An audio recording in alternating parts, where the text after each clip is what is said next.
Hello, and thank you so much for joining us at the Chief of the Air Staff Air and Space Power Debate. We're here today on Battle of Britain Day at RAF Northolt with grateful thanks to the Station Commander, Group Captain Nick Boyle. And we're here in the old dining room in the officers' mess. And it was here 80 years ago that many aircrew would have taken a meal before taking to the skies to fight in the Battle of Britain. So what a fantastic location to have this debate today. And I'm really excited we've got an amazing panel who's joining the Chief of the Air Staff. And also we're absolutely delighted that RUSI kindly volunteered to chair the debate for us. So without further ado, I'd like to introduce Justin, Bronk and Ali Stickings from RUSI. Justin and Ali, over to you and thank you so much.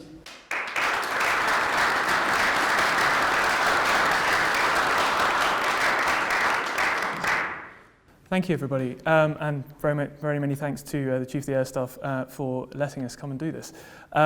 It's interesting, the contrast as we sit on Battle of Britain Day at RAF Northolt, obviously a frontline station with particular heroism shown by our Polish allies as well as RAF crews themselves.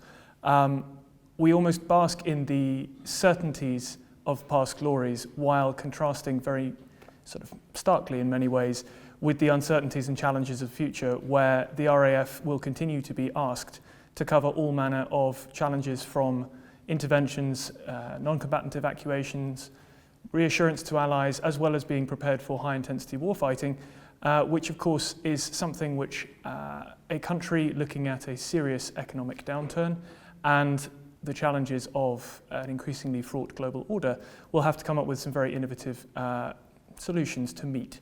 But I feel like we've got an excellent selection of people to discuss how we might go about meeting some of those challenges and how the RAF is pitching to move forward. We've got my colleague Ali Stickings, who runs the space program. We have representatives from the CAS Fellowship Scheme in the shape of Ali and Sabrina here. We've got Dr. David Jordan from King's, and we've got Ruth Harris from RAND, also former RAF, and of course some of the most formidable minds on the RAF senior leadership team in the shape of Kaz himself and Harv Smyth in charge of UK space. The first question we've got lined up, I believe, is from Larry Clark, who's actually, I've met before, is a very agile mind within RAF helicopter training, devising some of the means that traditional platforms can be put to novel uses. So I'm looking forward to what he has to say. Thanks, Justin. We all know the core role of the Royal Air Force is delivering integrated air and space power to enhance the security and prosperity of the country. Do you think the general public have a deep enough understanding of this, and do you think we need to be better at informing the public about exactly how we achieve our task? Is anyone brave enough to take a stab at that? So your prerogative. Yes, Larry. I think that falls to me, and I'll have a crack at that because I think you have highlighted a real challenge, and I think it's a challenge for any organisation that does difficult, dangerous things that some people do, find difficult to comprehend. And what we do, protecting the nation, making the UK safer 24/7, is a complex business, and it takes a lot of explaining. And I think I would fall back on the maxim of, if you think you have communicated a message enough, then just communicate it again and communicate it again. And I think there's a role for all of us that wear this uniform or are associated with this uniform. We've all got a part to play. We've all got a part to play talking about the role of air and space power, what it does to protect the nation, what we provide HM government in terms of the choice to act on a world stage at speed, at range, precisely, and with minimal physical and political risk. So those are really important characteristics of what we do, and then the levels of detail under that, should all fall through. But I would look to anybody that wears this uniform of the role that you have in talking about air and space power and how important it is in protecting the safety of the UK, particularly in this increasingly unstable world and this age of persistent challenge and competition. Harv, you look like you had something to add here as well. Yes, thanks, Justin. I think, so obviously just to leverage off of what Kaz has already said, I think if I reflect back on a career of flying and frontline business and then transitioning into the space domain. What's always been tricky for us, I think, is trying to explain to people what we do in the air domain, because we tend to do it away. We're up and away, either 30, 40,000 feet up, and when people can't see it and touch it and feel it, it's not as tangible as maybe what we see some of the other services do. So we've worked really hard in recent years, and even through my last tour as AOC1, we worked really hard on engaging through the media to the public when we did things like QRA launches to try and explain this is why you're hearing a sonic boom, this is why it's important to us as a nation and why it's important to you as a public. And I remember not that many years ago when people used to complain when they would hear a sonic boom, and actually it's the complete opposite today. We always put out a statement, and I see Georgia nodding there, we always put out a statement to say this is what happened, and generally the public will come back very positively and say, well done, this is exactly what we want you to do, protect the airspace, protect the nation. If you take that and then you map it across to space, that's even further away, and it's even more difficult to explain to the general public why it's incredibly important for us to protect and defend space. And I've only been in this job for 6 months, but one of the real challenges that I know we face and we are still to properly tackle is how do we educate people on why space is so incredibly important. Not everyone completely understands just how much they rely upon space. And when you start to unpick it, everything from traffic lights turning red at the right time to your ATM machine working, you get money out of the bank. Space just hooks everything together in modern life, and trying to get that message out to the general public. There's a great story, true or not, of someone commenting why do I need to worry so much about space because I've now got GPS on my iPhone. When you're starting with that as a base level of understanding, you can see that we've got a bit of an uphill struggle, and it's something that we're really working hard through the Space Directorate to get that education across ministers, across government and out to the public. So I think it's an attritional effort. You never win it, you just have to keep doing it. As the Chief says, when you bore yourself with the message, you've only just started. I think both Ali's were wanting to come in on this. Do you want to go first? And then Ruth as well, I know. Can do, thanks Justin. So I think in a previous life I was on the RAF presentation team, so my job was to communicate what the RAF does day to day, and it does come with challenges because of those security caveats that have already been mentioned. But it is so important from the range of stakeholders we have in this country, whether it be at the political level or the guy who works for the council, who is going to be increasingly important. We find ourselves coming out of a recession, so that debate about where money goes to, does it go to local councils, does it go to the NHS, does it go to the armed forces? So everyone is a stakeholder here, so we have to communicate in a way that people understand why the RAF in particular is so vital for national security, and that we're not just defending British airspace, but we're promoting prosperity in the nation and meeting those national security objectives. It could be anything from something like this, but I don't know whether anyone saw the tweet that came from RAF Lossiemouth yesterday, I think it was, about QRA launch. Fantastic to explain what we do, why we do it, and why it's important. I'm just wanting to follow up on a few things that Harv said. Completely agree. Space is far away. It's difficult to understand what's going on, and to understand how it underpins every aspect of daily life. So that is a huge challenge, just to get people to understand that.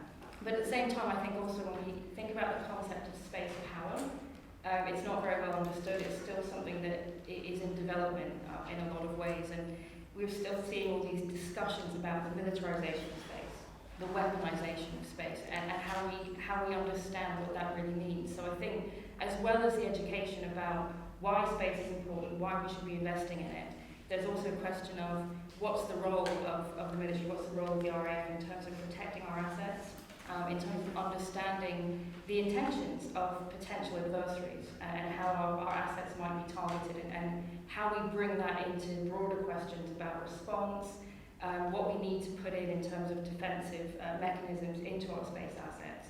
And again, you're starting to think about that, the budget question, why are we putting money into protecting our satellites? What are the implications of losing those assets? So there's huge questions there again about the education required to understand what are still actually concepts in development, and it's a really, really difficult task. Ruth, thank you, and thanks for what's a really great question. I think it's important not to lose sight of the strategic message around this. People, as Ali's quite rightly pointed out, budgets are tight, and they're only going to get tighter. We know that.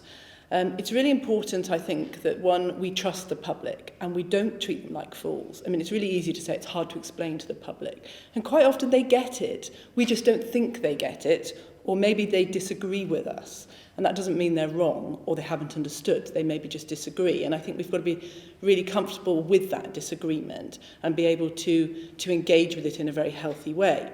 But one of the challenges defence has, and I think has had since the dawn of defence, is expressing its value.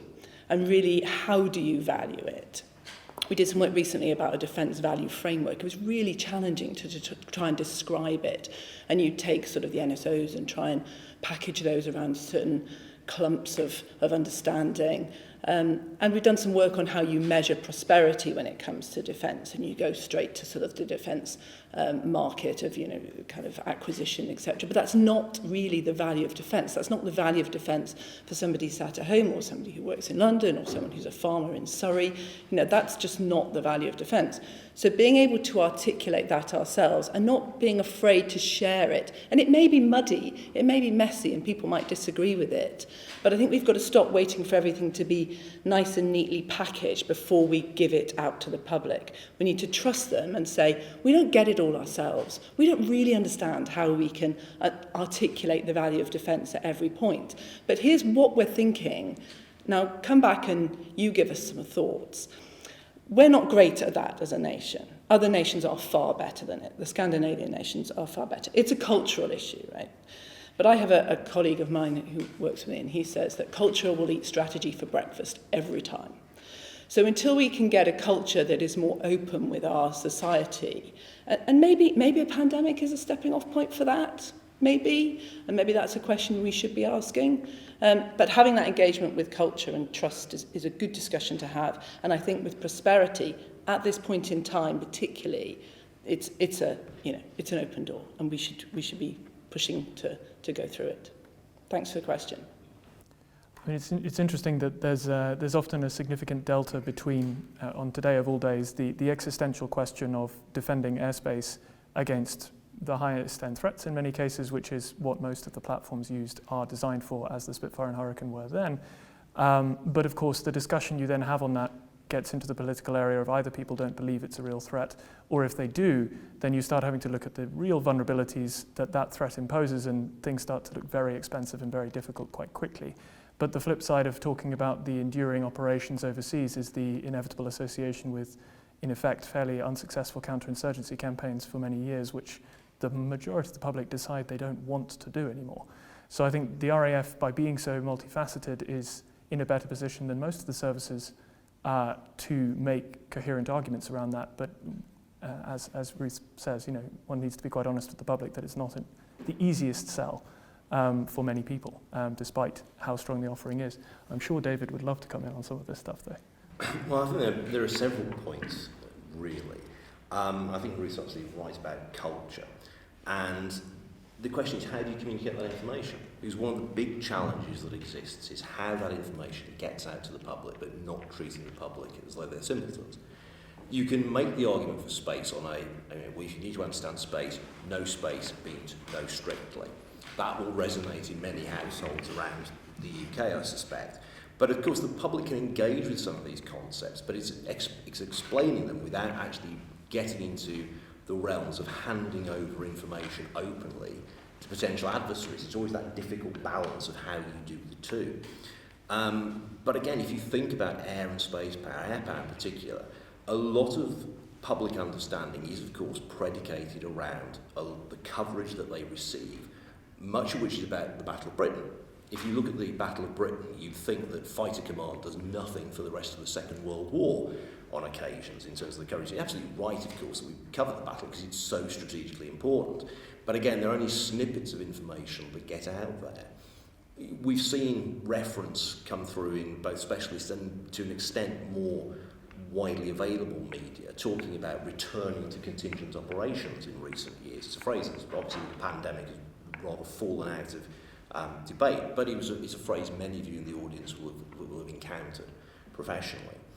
But one of the difficulties is explaining for the Royal Air Force can't return to contingent operations, not because it's incapable of doing so, but because of the fact it's been doing them for the last 30 years. When Saddam Hussein invaded Kuwait, 2nd of August 1990, the Royal Air Force, in a couple of days, has deployed in theatre and has been conducting what we describe as contingent operations every single day for the past 30 years.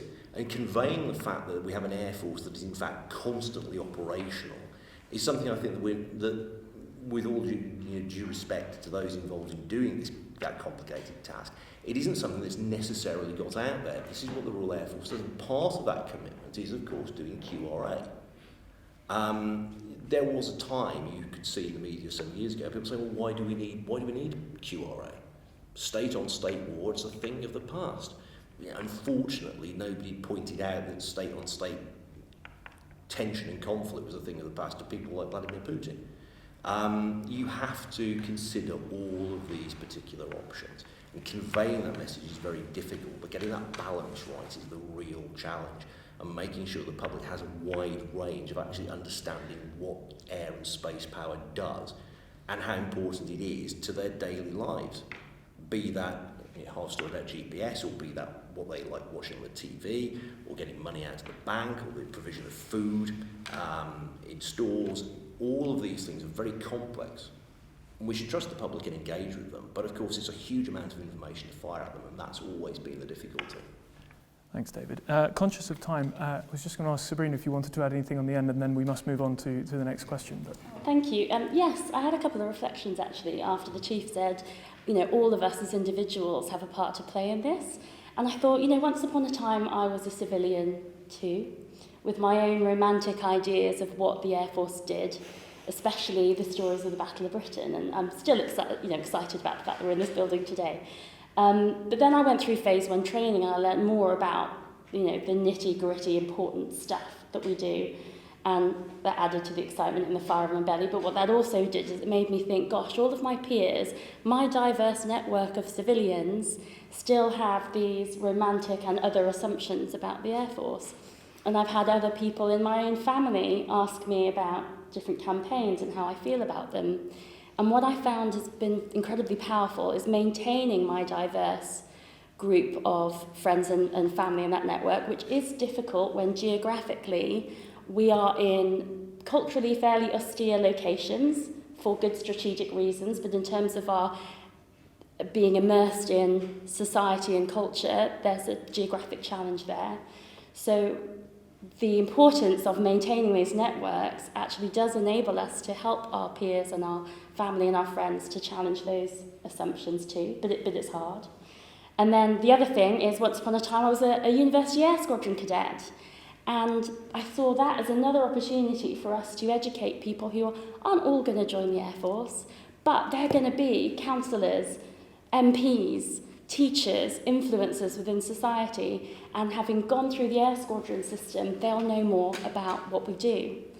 And then finally, I was fortunate enough to be a CAS Fellow, immersed at Oxford with, again, a bunch of talented students who have now gone on to work in other government departments.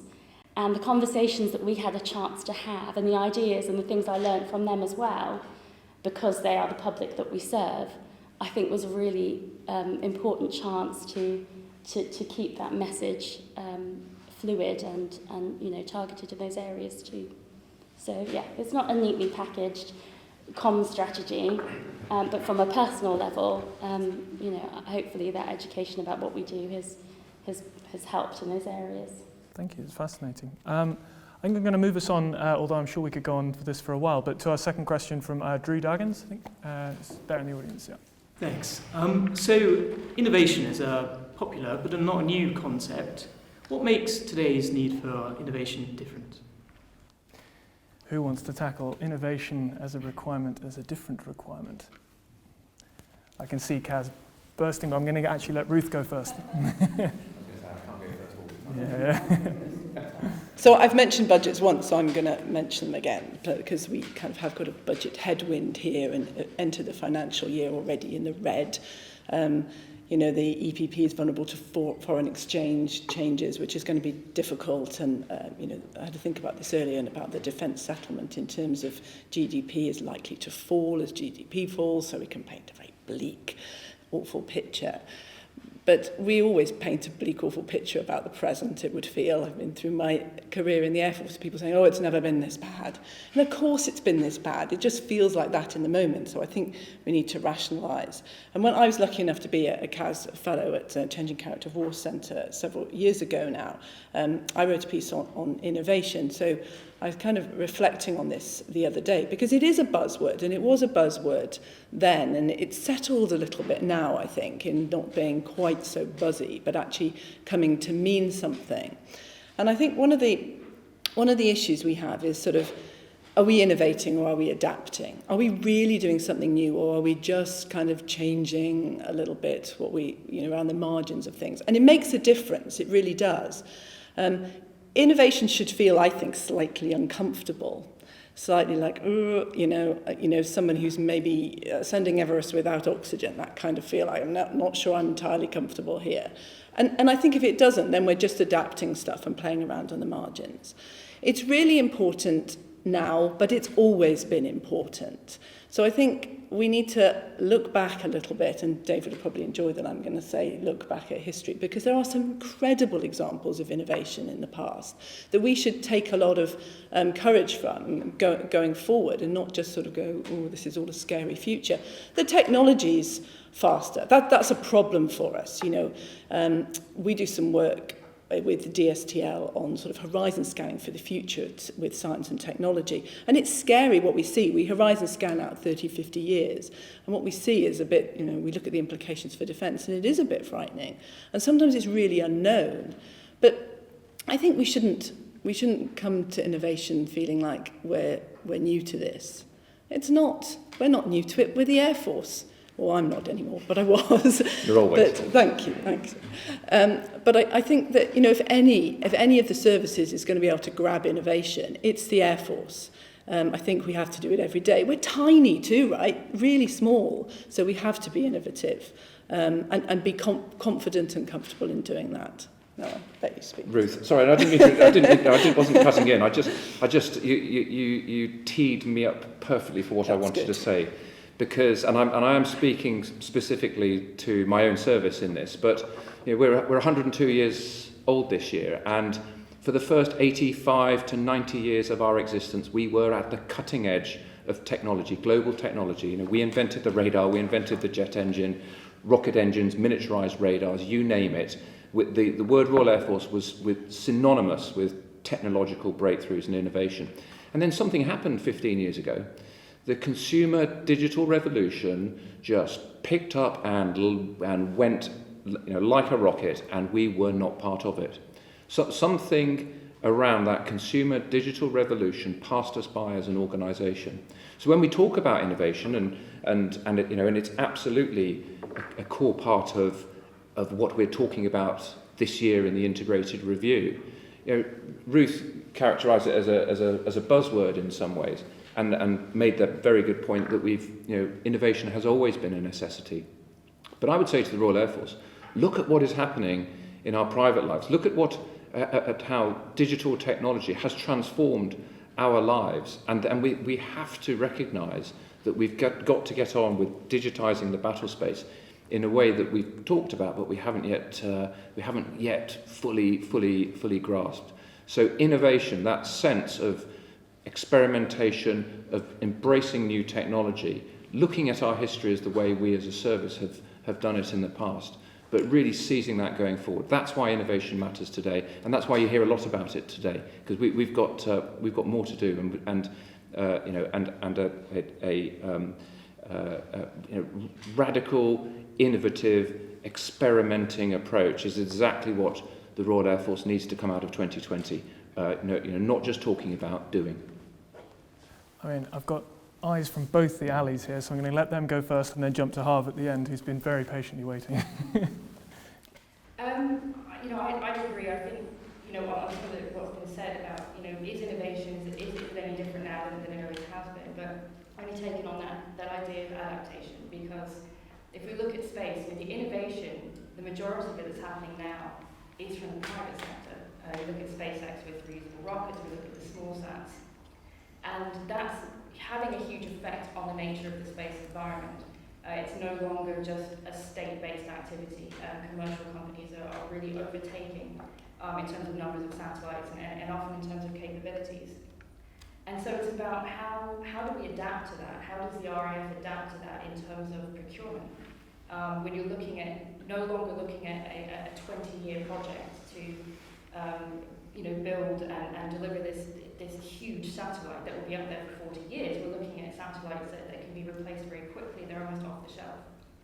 So it's actually adapting to the innovation that's happening outside, and not just in space. If we think about digitisation across defence as well, so much of that innovation is happening in the private sector, and it's adapting to the changes that it's having on the broader environment, rather than just thinking about it in terms of defence platforms. And I think it's how we understand the place of, in this case, the RAF within that broader environment and all the changes that are happening, and adapting to those changes to be able to take advantage of the new technologies that are being developed.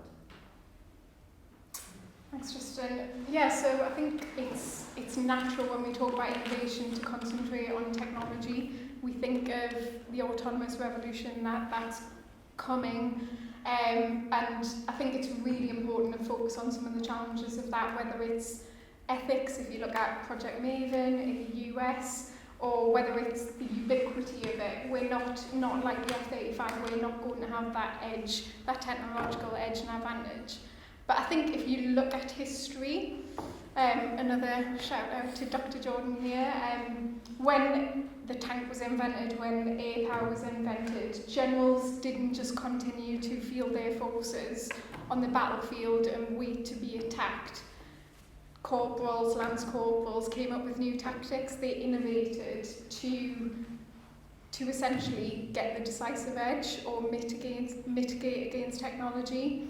So what I'd say is an over-reliance on technology could be quite dangerous, and we need to develop our people, whether that's at the tactical, operational or strategic level, to make sure we're constantly thinking, whether that's doctrine or plans, to ensure that when that technology comes around the corner, whether it be Russia or China with the systems on systems approach, we've got the people in the right places to do something about it.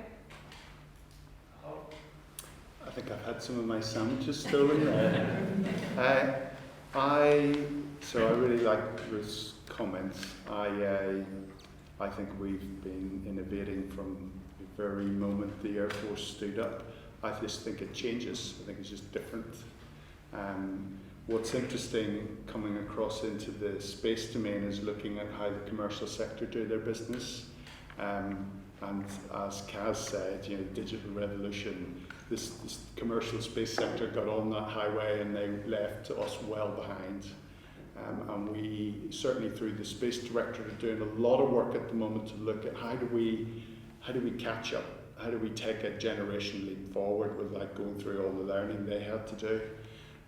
And part and parcel of that, and this hooks to Ruth's point about innovation making you feel uncomfortable, is, I think, where we don't have all the money we would want to maybe just buy the kit, which is the easy way out.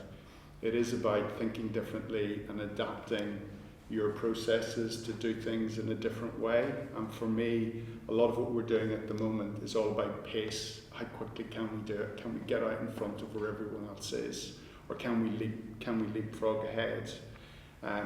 So we're, for example, doing a one-day International Space Pitch Day in November with our US colleagues, where unlike the 20-year plan, we're going to let some contracts in a day. We're basically going to do Dragon's Den for space, and then we're going to let some contracts that day, and we're going to sign on the contract that day.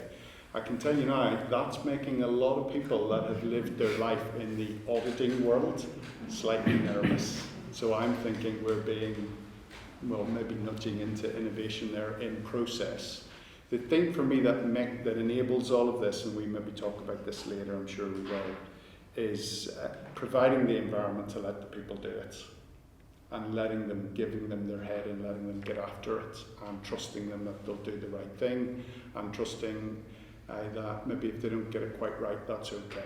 We will reset and have another go, because if you're going to do things quickly and at pace and don't have time to think them through all the way, every now and again you may not quite land it where you wanted it to be. And again, we're working really hard on that at the moment to try to create that environment, certainly within the Space Directorate. My team are very clear that we're going to get after it, and we're already starting to see some of the goodness. I would just finish by saying this morning I read the new CSAF's kind of opening statement to the US Air Force, General C.Q. Bryan, who's a thoroughly nice chap. And the flavour of his speech pretty much was transform or die. And we must always remember that whilst all of this stuff is completely accessible to us, it is equally as accessible to our adversaries, and they tend not to get wrapped up in as much process, which allows them to get out in front of us even more. So we have to keep that in mind as we go into it. Thank you, Harv. It is interesting that the CSAF's comments come out in the light of some interesting PACOM stats on what the actual in-theatre balance of strength already is between the PLAAF, PLAN and the USAF. And it's not particularly pretty, even if you give them a PK of about 0.25 with their weapons and US PK of 1. So fast forward 15 years. And I would suggest, as a glib answer to part of the question of why is innovation important in a way that it wasn't before, it's that the RAF hasn't had to face an opponent that's seriously shot back in any sustained scenario for, well, at least since the end of the Cold War. Short, sharp, and then sustain was perhaps more the model, and it's harder to innovate when you face an opponent that really has peer advantages or even super peer advantages. I want to go to Sabrina and then finish with David before we head on, if that's Thank you, Justin. I'm really glad that we're talking about how important innovation is and how it's not limited to tech and kit, and that we've talked about the procurement and the people and how we use it. And my contribution is that in order to do the diversity that, yes, with the Air Force, of course, we do diversity, which, you know, I'm fully on board with, but we can do better, and to do better, we need to enrich our innovation, our innovative thoughts with diverse people. So, you know, that's the key message that I really want to promote today. For innovation in all these areas, we need diversity, and we can do better than we are and have done. David? Okay, I think we've covered Harv had some of his sandwiches stolen, and you know, I think most of my picnic has disappeared. But I think there are a couple of key points that really come out of this. The first is that innovation, we shouldn't simply focus on the kit. There is a tendency to do that, and that's particularly true in air power history, where we focus on the kit rather than the people who operate it and who bring it into play. The Air Force has already come out, has been innovating since day one. The Royal Air Force innovates, and it is in itself an innovation. If you think about it, it's the world's first independent air service. There is a reason for that. It is an innovation. It is taking extant technology and using it in a more applied and more focused manner. Now, of course, there's a long historical debate, which I won't bore you with. Some members of this panel have been bored by me talking about it in lecture theatres before, but that is not necessarily relevant to innovation. If you look at how radar emerges, that comes out of innovation, which seems far-fetched. It stems out in part from various inventors claiming they've come up with an aerial death ray that can knock down enemy aeroplanes, which they can't. But when being considered, the idea leads to, well, perhaps we can use radio waves. And from that we have radio direction finding, ultimately radar. And the Air Force is a constant example of innovation. The problem is that innovation, if you're part of it, you either don't realise that you're innovating, or sometimes, because of financial constraints, you don't necessarily you look at it and go, well, that wasn't very good. And it comes back to this point about people not being afraid to fail. One of the critical points about innovation is that you do things, and sometimes you go, actually, that seemed like a good idea at the time, it doesn't work, move on. And I'll give you, as it's Battle of Britain Day, an air defence example, which is the turbine light, which probably there may be one spotter in the audience who knows what one of those is, Justin excluded, where what you do is you take a twin-engine light bomber, the Boston, and you put a whacking great searchlight in the nose. The idea is you use the radar to guide the Boston towards a German bomber, and he then switches on the searchlight, and a couple of accompanying hurricanes will then shoot down the bomber. What tends to happen is when if they do manage to maintain formation in the dark, because the hurricanes don't have radar, the searchlight will destroy the night vision of at least one of the two hurricane pilots, so they won't be able to shoot at the target. And the system doesn't work. And then somebody says, well, hang on a minute. If we're directing an aeroplane so that he's pointing straight at an enemy aircraft, why don't we take the light out and actually put some guns in the nose of the airplane and fire the guns at the enemy aircraft and shoot it down? Nobody turns around and says, that's a very bad O-jar for you coming up with the idea of the turbine light, or how dare you question this, this idea of interception. It's about thinking and innovating. And when you recognise that an idea which seemed a very good one at the time is actually rubbish, you then go, yeah, didn't work. Now, of course, in a financial environment, there's a problem, because people immediately turn around, that's a waste of money.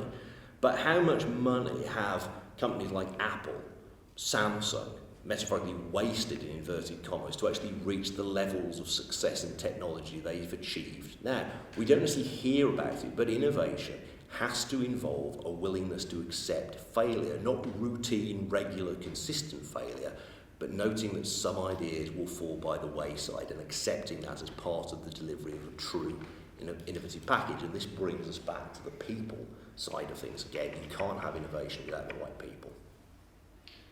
Well, in the interest of time, thank you, David. That was a perfect wrap-up to that question. And if I'm looking for another one, I believe Suze Mitchell in there.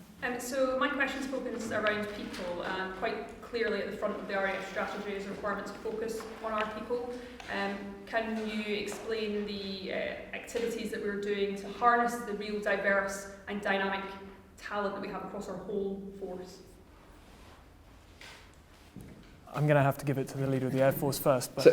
So I thank you for the question, and I can absolutely speak to what we're doing around harnessing that diverse talent, because you're absolutely right. It is a strategic issue for the Royal Air Force. The Royal Air Force cannot continue as it has done in recent times with 2-3% of people from ethnic minorities. Not increasing the 15% of women in the Royal Air Force. When when you look at the demographics of the UK and our the absolute strategic need to attract talent from the widest the widest pool within British society. So starting at recruiting, I have set some very demanding targets of the team to increase our diversity. So in this year to next April, we will recruit 10% from UK ethnic minorities and 20% women, and we will keep on growing until we are the truly diverse organisation that we aspire to be. But it's much more than recruiting, because that's just the numerical makeup of the Royal Air Force.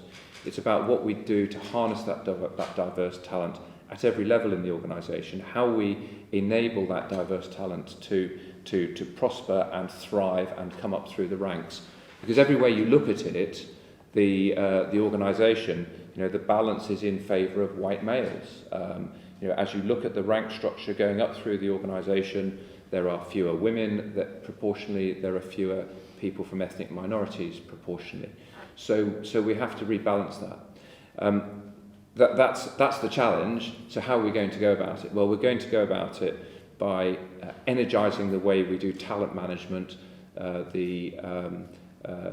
COSPERS, the Air Secretary, has just launched a talent management strategy, which is deliberately aimed at talent wherever it lies in the organisation, but especially talent in minority groups. We're opening up appointments that were hitherto the preserve of aircrew, and the aircrew is significantly overrepresented by white males, and so you had this enduring lack of diversity in the senior appointments because we weren't as open-minded as we should have been around who could do appointments. So you will see a significant change in the opportunities for anybody who's talented to compete for and aspire to achieve the most demanding jobs and the opportunities to serve at higher rank. And there's a range of other policy changes that we're making that frankly were driving out, that made the complexities of people's private lives, the increasingly complex private lives, incompatible with service life.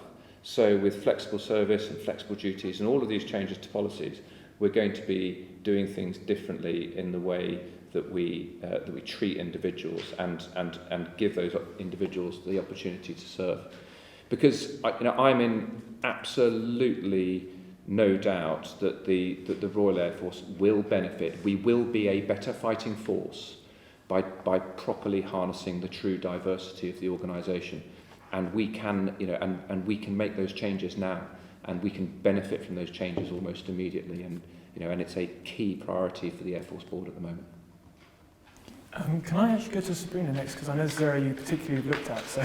Thank you. Absolutely. Diversity is fantastic. I'm so pleased that that's our chief's priority. And we all know that that is our ability to red team and provide richness of thought amongst us.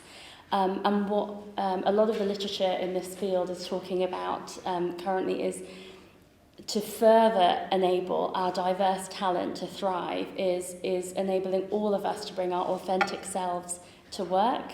So there's this element of belonging. We all wear a uniform and we all share some core values, but there's also such a plethora of accents in this room, such a richness in each one of our lives, and it's finding a way to enable that to thrive in the workplace and encourage us to work at our best.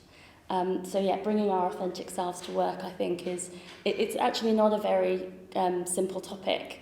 So I'm really interested in the fact that, the Chief of Air Staff fellowship scheme and the reading list is also going to be looking at topics like this going forward, rather than the traditional topics of kit and strategy.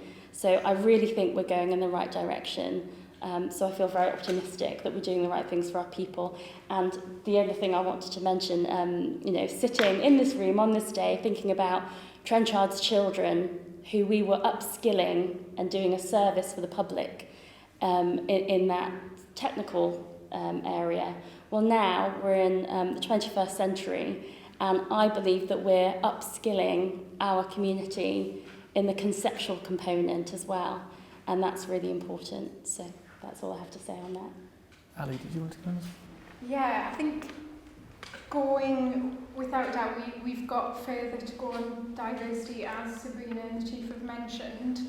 I think we've got a lot to be proud of, though. So Sabrina mentioned accents. I'm not sure whether you were referring to me there. You might have picked up. I've got a bit of an accent. So I'm really proud to work for an organisation that's a meritocracy, and I really do believe that. So no matter what your background, whether it's a comprehensive school in South Shields or Eton, you will get the same training, you'll get the same education and investment, and you'll be judged by the same level. And from Trenchard's day, when I think top apprentice then went on to flying training, we still have those same values today, and I'm really proud to work for an organisation like that. And you get that diversity of thought through that. So without a doubt, there's further to go, and I think Sabrina again touched on the inclusion element. Absolutely vital for the questions that have gone before, that organisational culture. We need to have a culture where everyone, no matter what their background, can put forward those visions, those ideas, and they can fail fast. They have that belief that they're not going to get into trouble if they have a crazy idea. But that culture comes from that diversity of thought and that inclusiveness. Yeah, Ruth and then Harv. Hi, thanks. It's a good question and a challenging subject, I think. I'm just going to tell a very brief story which will make Sabrina cringe. It's when I was at a junior officer staff course, so that was a very long time ago. We had a station commander reeled in at the end of the course. It was the big hurrah. And I built myself up to asking a question. I was absolutely terrified, which I look back on now, I can't really believe I was, but I was. And I said, did I think it was ever possible for a non-flying person to be a station commander? And he said, categorically not. They just don't understand things. And I said, really, okay. So I said, very bravely, put my hand up and said, could I just ask a follow-up? I said, do you think it'd be possible for a woman to be station commander? He said, refer to my last. So I now reflect on that. One of my very best friends is a station commander and a woman. So I know it's not true. And there she, when I think of her, she's station commander Wittering, so I'll just give her a big shout out there. But, and I think he was wrong. And of course he is wrong. And what we're thinking now we're going to be wrong about, and it's okay to be wrong about it, but we just need to keep moving that thinking forward, I think. One of the things I reflected on while Sabrina was talking was, why don't I have someone on secondment in RAND? Why don't I have a person sat in defence and security looking at research? I'm not going to poach them to join. I don't have a problem with recruitment. I don't need to do that. We're comfortable. But we would both be really valuing, that experience, I think, and they could take that back and we could take that forward, and it could be something that happened all the time. It happens in the US. RAND's a big organisation, has over 2,000 people in the US and very close ties with the military. Why don't we do it in Europe? It's absolutely achievable. It's just, you just have to sit down, have the discussion and make it happen. Does money need to get in the way? No, it doesn't in this day and age. Just wait around all that stuff. So I think that's something that the military needs to be very confident in doing, in pushing people out and knowing it's going to get them back. The military treats people well, by and large, is my experience. So people will come back. A challenge, I think, is the sort of the bottom-up growing of an organisation like this. It breeds its leaders upwards. And I think that's difficult in terms of institutionalisation. And that's not a criticism. Anyone who stays in an organisation for 10 years, 20 years, 30 years is going to have a degree of institutionalisation. And in some ways, that's a real strength. But in other ways, it's a challenge. And having the confidence to bring people in at different rank levels for experience they've had outside. And just because they didn't serve, 3 tours in Afghanistan and weren't there when we were in Iraq and all the rest of it, it doesn't matter, because actually they'll bring a breath of fresh air in. They might make mistakes, they may mess up in the mess, or not behave in the way that the culture said, but it doesn't matter nowadays. And I think that's a way to kind of help to harness potential. And just one other thing, which I think, and maybe this is a bit of a sacred cow, potential isn't just at officer level. The best potential I've ever seen has been for the men and women that work for me. Far better than any officers who work for me, who are the officers who can listen to this thinking, oh, that's not true. But actually, really, when I count it out, that's where the potential really is and what they did.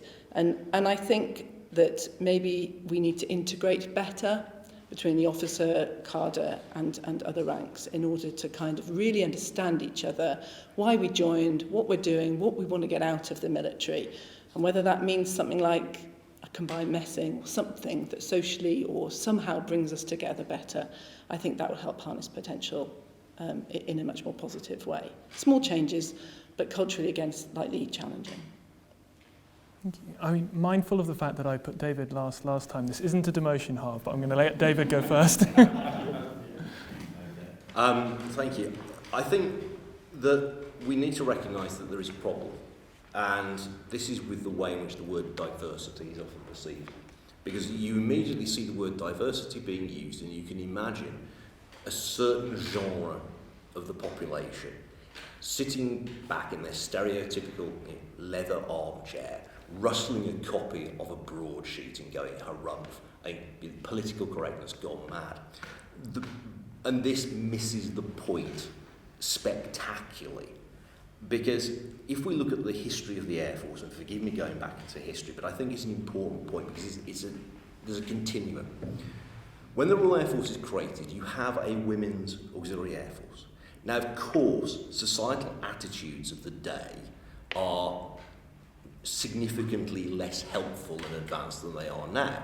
You only have to look at yes, it's a caricature, it's a stereotype, and it's enhanced by Rick Mayall's brilliance, but Lord Flashheart, the typical stereotype that you see. Yes, those attitudes come in, but the critical point is the Air Force has always been interested in talent. That's what Halton did. Frank Whittle went through Halton. The fact that we now fly around with jet engines is in no small part down to the fact that the Royal Air Force took a meritocratic view that you actually got people through Halton, and you, for want of a better way, you allowed them to fulfil their talent. To the extent that the Royal Air Force has a whole number of things to enable Whittle to develop the jet engine that actually have various financial controls today, in need of smelling salts, allowing you to establish a private company. If you look at the Royal Air Force in the Second World War, when it commissioned aircrew, you were commissioned because of the fact that you met the requirements that the staff at a flying training school deemed were necessary to hold a commission in the Royal Air Force. It didn't matter what the colour of your skin was. People were commissioned based on talent, and the Royal Air Force has always done this. Now, we don't see this obviously necessarily writ large in the histories today, in the writing about the Air Force today, but for example, the Chief of the Air Staff's fellowships, CAS Fellows, as many of you in this room know, they are open to all ranks. And the critical point, particularly for an Air Force, which is dependent upon innovation, which is dependent upon the skills of its people, is actually ensuring that talent comes through. And the idea that you obscure this talent on the basis of gender or colour of skin, not only is it offensive, it is also stupid, to put it mildly. You cannot function on those sort of old-fashioned prejudices. The critical point is the person talented enough to do the job you require of them? And that's what we should be talking about in terms of diversity, not necessarily, forgive that there might be a sort of a slight frisson disagreement, I'm not disagreeing with you, but in terms of people say, oh, you know, this percentage is right. No, it's about enabling talent. It's about ensuring that people with the talent are drawn into an Air Force. And when people start attacking, as I'm sure, Chief, they will, you know, why this percentage number, they're missing the point. It's about getting the talent into the service. It's about ensuring the talent remains in the service, and that way you actually get a much more effective armed force as a result of this. You have to accept that this is not 1918, it's not 1940, it's 2020. Society has changed, the world has changed. The point is not necessarily political correctness gone mad, it's actually about talent and attracting talent and retaining it. That's what diversity is, and we should start thinking of it in those terms and nothing else. Thanks, David. If we can move on to Harv. Is that the air conditioning or a jet or a hint? I'll speak up. Again, some sandwiches have been stolen, so I'll just tell a little story. The Chief has obviously very eloquently described where we're going as a service with regards to diversity and attracting a more relevant, diverse population into the service. I did the sixth form scholarship scheme. Those of you that can remember that, we don't do it anymore, which I think is a real shame, and is perhaps one for the Astra campaign, which I'll touch on in a second. I remember going to Biggin Hill for the first time when I was 15. I grew up in Armagh in Northern Ireland. You can't tell, I know I am institutionalised, but it was the first time I'd ever left Northern Ireland. So just negotiating the tube and that bus ride to Bromley Station was enough of that was maybe the talent check, I don't know. But when I did my interview, I remember distinctly the chap, two chaps who interviewed me, at the end of the interview said, you may need to consider elocution lessons before joining the Royal Air Force as an officer. And I didn't, take too much of a bad approach to that. Left good, ended up getting in the service. When I went through IOT in 1991, I was told I couldn't be the parade commander for the graduation because we couldn't have a Northern Irish accent on the parade square. That was 1991. So I'm in the same place as you, Ali. I think whilst we're doing a lot for the future, we as a service have come a long way, even in my time in the service, just through my own narrow little Northern Irish lens. It was with some glee that I recently went to be the reviewing officer as a 2-star at IOT. And I did tell this story to my wife as we were walking onto the parade square. I remember, nearly 30 years ago being told I wasn't allowed to speak on this square, and here we are doing a review of new officers coming into the service. So we definitely have come a long way, which is brilliant. I think it's about opportunity, it's about tools, and it's about education, and the service gives us those. And if you've got the right talent, people will grab it and they'll make the most of it. And it's up to us to spot that and give them those opportunities. I think it's incredibly heartening what we're doing through the Astra campaign. A lot of the initiatives there are just opening the doors even wider for our people, and those that aren't our people yet but will become our people. And I think that's absolutely brilliant. Grand. Ali, do you have any final thoughts? And I'll hand over to Kaz to just wrap us up. Sorry for remaining questions, but I think we're... Yeah, I do.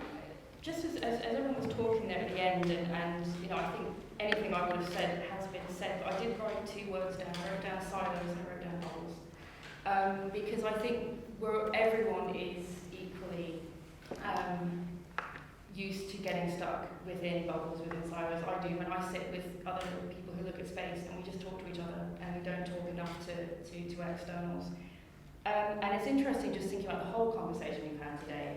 It's touched on lots of different things, but it all does seem to come back to people, to ideas, to diversity. And I think I just wanted to bring it back to what Sabrina said earlier about the responsibility I think we all have to reach out to diverse networks. And while there has to be some leadership in terms of diversity, it is a responsibility for everyone to not be afraid to go outside of your bubble, to not be afraid to break down the silos, to talk to others and get those ideas, because if we're talking innovation, we're talking adaptation, we're talking about talent and bringing that all together. Everyone has a huge part to play in that, as long as you're not afraid to sort of step beyond what can be, your very comfortable boundaries. So I think something we can all kind of take away from it and hopefully move forward, and then that will lead to a service that actually embraces all of that for the future. Thanks, Ali. Sir, any final thoughts? Yeah, lots of thoughts actually. But my first would be, Ali, Justin, thank you so much for chairing and bringing this conversation together, and all of the panel members who are out in the front here. But thank you too for the audience for your questions and your engagement this afternoon. Actually, the thought I'm left with, just hearing everybody talking this afternoon, and actually, the spark of the idea of the conversation that came from the questions. I've sat here and absorbed some brilliant ideas this afternoon from a diverse panel of people that have thrown some ideas forward that actually I will take forward, because I've heard things here this afternoon that actually I don't always hear around the Air Force board table or around the meetings I sit in, and actually there's been real personal value to me this afternoon, so thank you very much. And I'll finish by taking us back sort of 80 years, if I may, just back to the few. Their skill, their bravery, the technical innovation, the team supporting them. They were an elite, and an elite is a difficult word these days at times, but I'm going to use elite. They were an elite in every sense of the word, but they were an elite that was born from and part of the meritocracy that is the Royal Air Force, that's as true then as we recognise it today. And I'm really delighted that that came out in the discussions today. Because 80 years on, the role that the Royal Air Force plays protecting our nation is just as important as it was in those dark days of 1940. Defending our homeland, defending our allies, and taking a leading role, projecting the United Kingdom on a world stage. It's a really important job, and I'm incredibly proud to be a part of it, and I'm very grateful to the part that all of you play too. So thank you very much.